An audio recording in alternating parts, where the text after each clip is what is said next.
We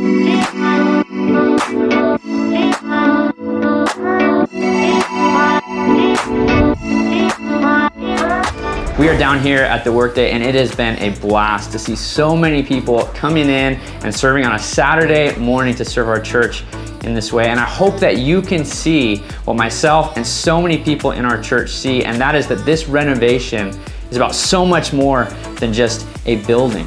See, this building has been a place where people have met Jesus and grown in their walk with God for over 110 years. And what we are doing now is setting up this place for God to use it in that way for the next 110 years.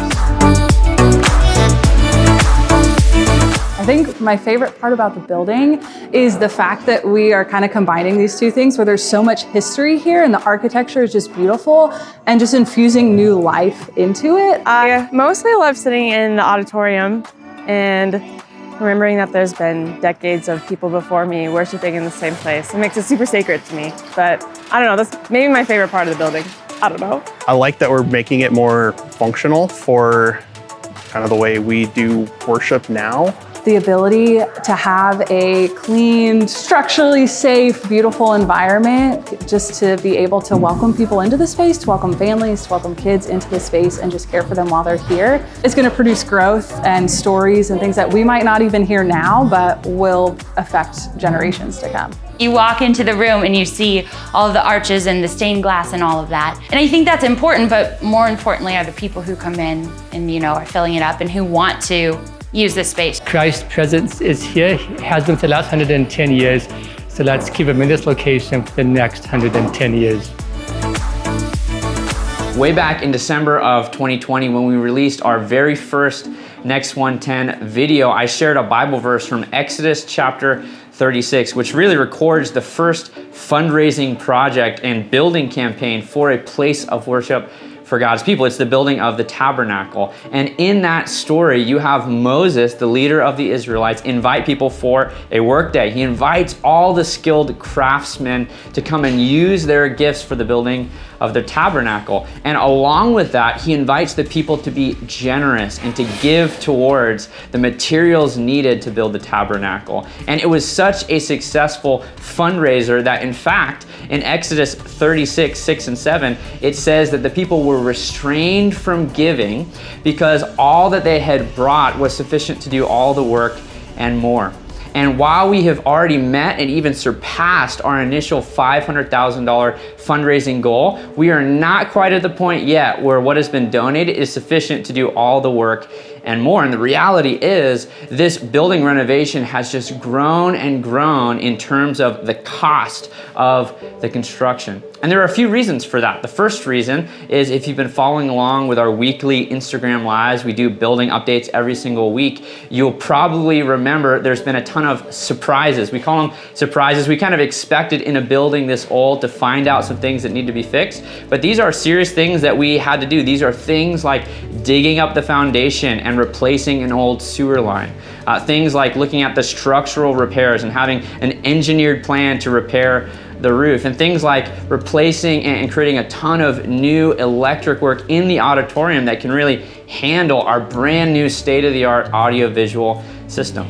Another reason why our costs have grown is just the rising cost of construction materials. Maybe you're aware, but it seems like every few months, the cost of a piece of plywood, it just grows astronomically. And that's why it's so important that we do this project now and not put it off 5-10 years down the road. And then the reality is, maybe the main reason that the costs of this renovation have grown so much is we're trying to do things right the first time. We're trying to really, when we go into a space and we do a room, we have an extensive list of all the things we need to do. What that means is the costs of the renovation today are about 3 times what that initial $500,000 fundraising goal was about 10 months ago. And what I'm so excited to share is, because of the generosity of so many people and meeting and surpassing that $500,000 goal, combined with what we had in savings and so many consistent, strong months in our general giving, we've been able to out-of-pocket pay for about $1 million already of our construction costs. So we want to say a massive thank you to all of you who have already been involved and invested in the Next 110 fundraising campaign. But here's what that means for the last 2 months of the year. This fundraising campaign is gonna go all the way to the end of 2021. So December 31st, 2021, we're gonna raise our fundraising goal to $650,000. So we're already almost at $550,000. So think of it this way.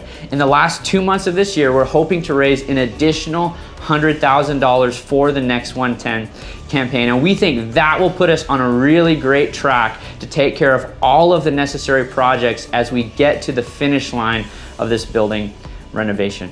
Now we know there are so many of you who have already been involved and invested, and we would invite you, if you feel like God is calling you to give above and beyond, you're welcome to do so. But we think there are also so many other people who are maybe new to our church or just finding out about Next 110, and we want to invite you to participate by donating to the Next 110 fundraising campaign. If you want to give, you can give online at hillcityboise.org/give. Just make sure on the drop down, if you want to give to the building, you can select building renovation. And you can always give via cash or a check here on Sundays, or you can mail a donation to 615 North 9th Street.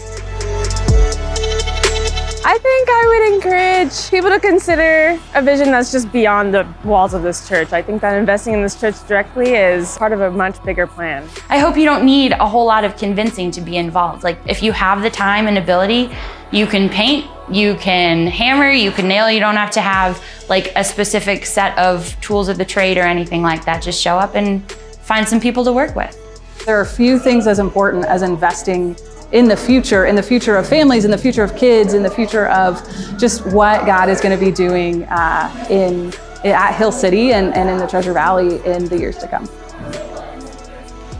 Well, there's a saying when it comes to manual labor, many hands make light work, and that's exactly what we've seen down here at the Workday. But the same is true when it comes to fundraising, and we want to invite everyone to be participating. Never underestimate what God can do with every single dollar that we invest for the sake of His kingdom. So I want to invite you to participate in helping us prepare this place for the next 110 years so that people can meet Jesus and continue to grow in their walk with God.